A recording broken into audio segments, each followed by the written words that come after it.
더불어민주당 전 정권의 반국가적 대국민 사기극을 국민과 함께 규탄한다. 존경하는 국민 여러분, 더불어민주당 전 정권이 습관적이고 상습적인 거짓말을 넘어 형법을 위반한 사실이 감사원에 의해 확인되었습니다. 더불어민주당이 그동안 감사원을 왜 그토록 거칠게 공격하고 겁박해 왔는지를 그 이유를 충분히 짐작케 하는 사건입니다. 문재인 정부 시절인 2018년 남북은 9.19 군사합의에 따라 비무장지대 안에 있는 감시초소 GP 일부를 철수시킨 바 있습니다. 하지만 감사원에 따르면 문재인 정권은 북한 GP의 핵심 시설물이 그대로 남아있는 것을 알면서도 검증 결과를 조작해 북한 GP가 불능화됐다고 발표한 사실이 확인되었습니다.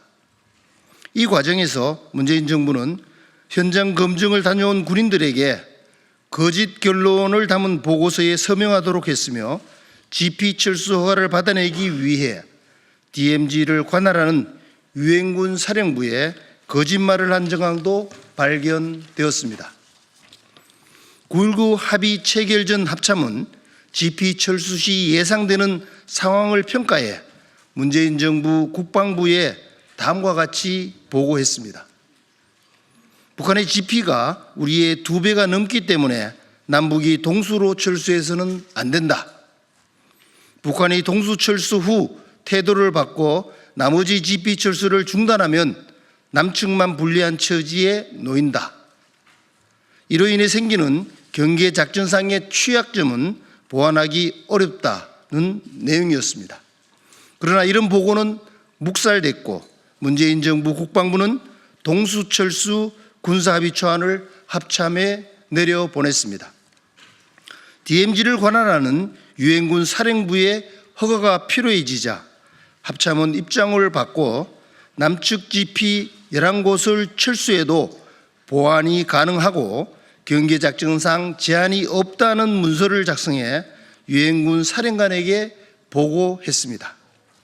문재인 정권이 주도하여 동맹국까지 속인 셈입니다. 국제사기요 동맹 우롱이 아니고 무엇입니까? 그해 11월 남북은 각각 GP 11곳, 10곳을 파괴했지만 지상시설이 대부분인 남측 GP와 달리 북한 GP는 지하시설이 핵심이었습니다. 북한 GP의 지하시설이 파괴됐는지를 확인하려면 지표 투과 레이더 등의 장비가 필요했으나 이 장비는 도보로 가져가기 어려웠고 숫자도 부족해 11개 팀이 모두 쓸 수도 없었습니다. 그런데도 문재인 정권은 북한의 제안을 수용해 GP 철수가 완료됐는지를 따지는 기준을 시설물 완전 파괴에서 불능화로 완화했습니다. 입구가 폐쇄된 것만으로도 GP를 불능화한 것으로 간주한 것입니다. 북한의 일방적인 제안에 따라 이루어진 12월 12일 현장 검증에서 우리 검증반은 북한이 불능화했다는 GP 가운데 최소 한 곳에 무장병력을 배치해 운용하고 있는 것을 확인했습니다. 또한 지하시설과 연결되는 것으로 의심되는 공간 3곳도 발견했고 불능화했다고 GP 총항구 72곳을 말했는데 그 가운데 31곳의 파괴 여부를 확인하지도 못했습니다. GP 안에 들어가지도 못해 지하시설이 완전히 파괴된 것이 확인된 곳은 단 한 곳도 없습니다. 검증반 11개 팀이 각각 이런 사실을 검증 결과 보고서에 담았는데도 합참은 보고서의 결론을 불능화 달성으로 고쳤고 12월 14일에 검증반 팀장들을 불러 모아 조작된 보고서에 서명하도록 했습니다. 문재인 정부 국방부와 합참은 12월 17일 북GP 불능화가 달성됐다고 발표했습니다. 존경하는 국민 여러분, 우리 국민이 완전 파괴되었다고 믿었던 북한군 GP는 3개월 만에 복원되어 정상적으로 운영되고 있습니다. 반면 완전 파괴된 우리 군 GP는 혈세 1,500억 원을 들여 2033년에야 완전한 복구가 가능하다고 합니다. 참으로 어처구니 없고 기막힌 노릇입니다. 더불어민주당 전 정권은 이런 일을 밥 먹듯 저질렀습니다. 서해상에서의 우리 공무원에 대한 북한의 피살 사건 역시 그런 거짓과 기만의 연장선 상에 있습니다. 이번 국제적 사기 사건은 단순히 당시 국방부 합동참모본부 관계자 6명에 대한 수사로 끝낼 문제가 아닙니다. USB를 들고 가 김정은과 부둥켜하는 문재인 전 대통령에 대한 수사와 처벌도 반드시 필요합니다. 형법 제92조의 외환유치죄는 주적인 북한과 통모하여 대한민국에 항적한 자는 사형 또는 무기징역에 처하도록 하고 있습니다.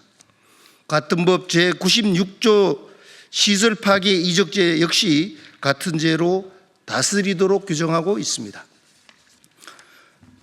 또한 지난해 10월 국정감사에서 국민의힘 국방위원이 관련 내용을 공개했을 당시 더불어민주당 모 의원은 당시 브룩스 연합사령관도 잘된 사례라고 말했다고 주장한 바 있습니다. 용서하기 어려운 동맹 기만 행위입니다. 이번 사건은 문재인 전 정권과 현재의 더불어민주당이 과거부터 지금에 이르기까지 어떤 자세로 대북 안보를 망쳐왔는지, 그들이 주장하는 평화가 얼마나 황당한 거짓 평화인지를 분명하게 보여주는 광경입니다. 만약 더불어민주당이 이번 대선에서 승리한다면 적을 위해 얼마나 더 동맹국을 속일 것이며 대한민국 안보가 얼마나 더 망가질 것인지 모골이 송연해질 정도입니다. 우리 국민 모두가 한마음 한뜻으로 안보에서만큼은 국민을 속이는 자들이 결코 용서받지 못한다는 사실을 분명히 인식하도록 함께 매를 들어 주십시오. 아울러 더불어민주당과 문재인 전 정권의 외환유치죄, 시설 파괴 이적죄를 조사하기 위한 외환특검법을 우리 국회가 함께 발의할 것을 제안합니다. 감사합니다. 2025년 4월 24일 국민의힘 국방위원회 위원 일동.